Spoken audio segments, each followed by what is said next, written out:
मैं स्कूल से आ रही थी, मुझे उन्होंने गाड़ी में बिठाने की कोशिश की, वीडियो बनाने की उन्होंने कोशिश की। तो अच्छा, उसका नाम क्या है? उसका नाम है ज़ेब हसन। लोग इतने बाअसर हो जाएं कि इतना बड़ा जुर्म करने के बाद भी, एप्लीकेशन देने के बाद भी, पुलिस अरेस्ट करने के बाद भी बगैर किसी नोटिस के उनको छोड़ दिया जाए, तो इस मुआशरे का क्या हाल होगा? DPO साहब, आपसे सवाल है। लोग इंसाफ के लिए मारे मारे फिरते हैं, हमें इंसाफ नहीं दिया जाता, फिर हम क्या करें? कौन सा रास्ता इख्तियार करें? कहाँ जाएं? हमें बताएं ना, DPO साहब हमें बताएं हम कहाँ जाएं।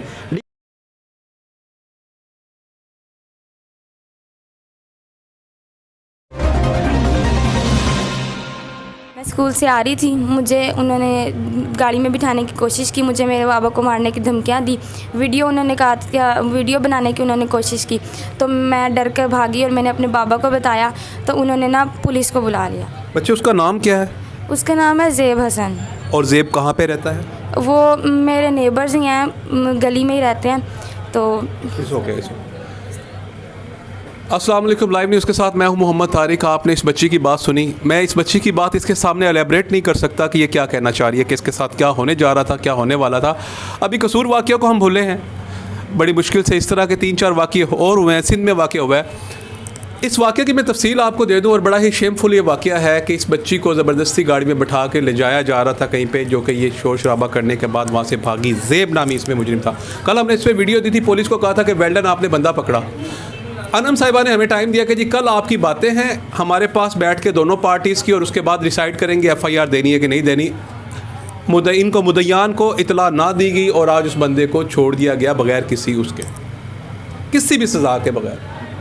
अब हमारे मुआशरे में ये क्या हो रहा है मुझे नहीं पता, और हमारे फॉलोअर्स और दीगर अफसरान ये कहते हैं कि आप पुलिस के नेगेटिव चलते हैं। जब कल हमने इनको वेल्डन कहा तब तो हम नेगेटिव नहीं थे। आज नेगेटिव क्यों है हम? क्योंकि इन्होंने कल कहा है कि जनाब आपकी बातें करवाई जाएंगी, आज पर मरट FIR दी जाएगी। ना कॉल की गई, ना बातें करवाई गई। फिर मुजरिम क्यों छोड़ दिया गया? मुजरिम ने कोई टाफ़ी नहीं उठाई, उसने एक बच्ची को उठाने की कोशिश की, और इस बच्ची की शक्ल आप देख रहे हैं। हम इतने मजबूर होकर ये वीडियो दे रहे हैं कि हम बयान नहीं कर सकते। उसका वालिद साथ है, उसकी वालदा साथ है, चेयरमैन इंसाफ फाउंडेशन साथ है।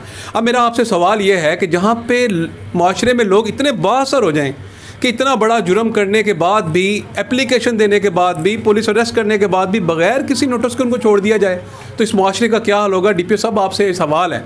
मैं इनके वालिद से जानना चाहूँगा कि आखिर अब ये चल क्या रहा है, और ऐसा कौन बंदा है जो इस सारे चीज़ों को लेके चल रहा है? इतना कैसे ये लोग इतने बाअसर हो चुके हैं कि थाने से वो बगैर किसी उज़र के उनको रहा कर दिया गया? जी सर।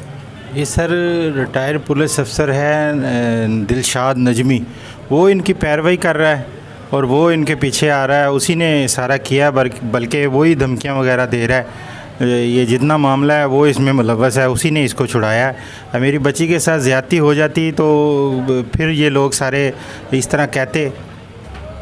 अब एक वालिद को इस चीज़ का एहसास दिलवाया गया कि आपसे बच्ची से ज़्यादती की कोशिश की जा रही थी। हम किस बेहिस मुआशरे में रह रहे हैं। और फिर मैं इस कानूनी इदारे पे बिल्कुल सवालिया निशान डालूंगा कि ये कौन सा कानून है कि आपके पास एक एप्लीकेशन है, ई-टैग है, आप लोगों को तसल्ली दे रहे हैं कि आप घर जाएं, सुबह आपकी बातें होंगी, बग़ैर बुलाए उनको छोड़ दिया आपने। कोई FIR नहीं, कोई इस पर लाहे अमल ना हुआ। मैं चेयरमैन इंसाफ फाउंडेशन जो इस मामले को लीड कर रहे हैं, मैं उनसे जानना चाहूँगा इस मामले की हकीकत को। कल वो थाना में मौजूद थे। जी सर। बिस्मिल्लाहिर्रहमानिर्रहीम। देखें, जो तमाम वाक़यात आपके सामने हैं कि एक बच्ची के साथ ज़्यादती की गई, उसको गाड़ी में डाला गया, फिर उसको ये भी कहा गया कि तुम्हारी वीडियो बनाएंगे, तुम्हारे अब्बू का ये हाल कर देंगे। और ये एक छोटी बच्ची कैसे इस तरह से अपने तौर पे बयान दे सकती है? मतलब ये सोचें कि आप राह जाते किसी बंदे को तो नहीं ये कह सकती ना, उसने ज़रूर कोई ऐसी हरकत की है जिस बिना पे इस बच्ची का ये रिएक्शन है।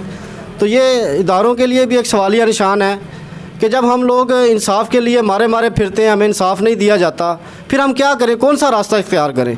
जब हम एहतजाज करते हैं, सड़क ब्लॉक करते हैं, जब हम एहतजाज की तरफ जाते हैं तो आप कहते हैं ये गलत कर रहे हैं। भाई हम कहाँ जाएं? हमें बताएं ना। DPO साहब हमें बताएं हम कहाँ जाएं। DSP साहब हमें बताएं आप हम कहाँ जाएं। जो थाना के मुतलका ऑफिसर्स हैं हमें बताएं हम कहाँ जाएं, कहाँ जाके हम आपसे इंसाफ मांगें।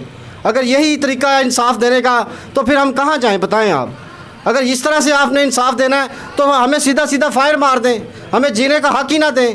हमें आप क्यों कहते हैं कि इस तरह से हम इंसाफ लेने आएँ?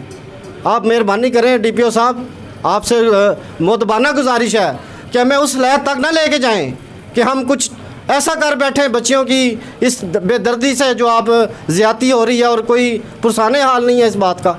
और पीछे देखें एक ऑफिसर पुलिस का जो कि इसका कटआउट बना हुआ है और सारी इसकी पुष्पनाई कर रहा है, उसका भी आप नोटिस लें। वो क्यों इस तरह से कर रहा है?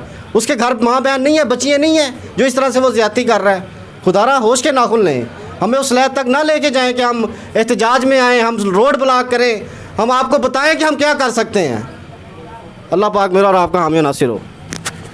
मैं दोबारा से आपको एक बार इसकी तफसील देता चलूँ कि कल थाना फैक्ट्री एरिया में एक एप्लीकेशन दी गई थी जिसमें ये कहा गया था बच्ची के वालिदैन की जानिब से कि बच्ची को अगवा करने की कोशिश की गई, पिछले कई अरसा से इसको हरास किया जा रहा था। फिर बच्ची को धमकियाँ दी गई कि आपके साथ वीडियोज़ बनाएंगे। वीडियोज़ का मतलब आप समझ रहे होंगे, मैं नहीं बयान करना चाह रहा। उसके बाद आपके बाबा को जान से मारने की धमकियाँ दी गई। बच्ची मौजूद है, 7वीं क्लास की स्टूडेंट है, वालदा मौजूद है, वालिद मौजूद है।